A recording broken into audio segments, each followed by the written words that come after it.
Okay. Ay, magkano pala pinabebenta? Ito mga idol, pinabebenta sa atin ng tropa. Ito yung ano niya, specs niya mga idol. Keystorm 5000 2x11 speed.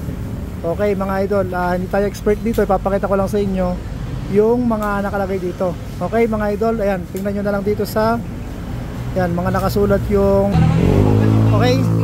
Sige, ito mga idol, umpisahan natin. Pero nandiyan naman sa X niya mga idol yung ano pero para makita nyo lang din yung itsura niya. Yan yung STI Shimano 105. Ayan. Ito, forma niya. Tapos ito ay hindi siya 105 Yan, tapos ilang holes to? Yan, 2, 4, 6, 8, 10, 12, 14, 16. Wala, bahala na tingnan nyo na lang.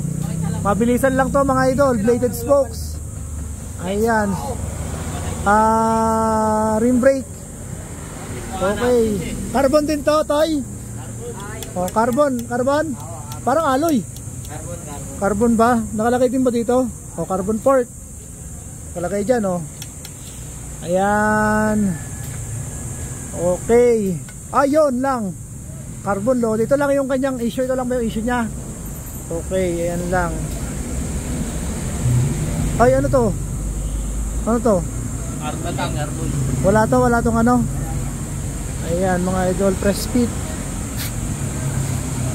Okay, tapos pro wheel ang crankset.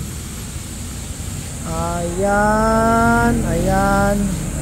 Nagmamadali kasi tayo mga idol. Ipakita ko lang sa inyo para ilang buwan na sa inyo to? 105 ang RD. Ilang buwan na tol? 5 months pa lang yan. Okay, sabi ng may-ari 5 months. 5 months old. 5 months lang. Ang reason na ibinebenta, anong dahilan?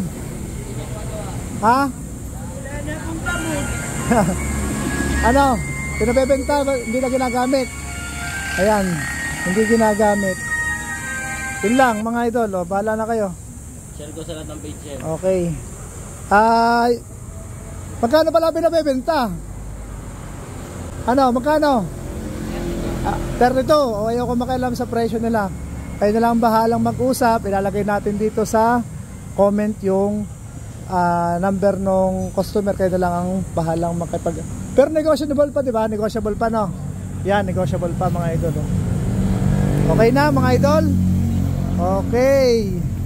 Sige mga idol, yun lang.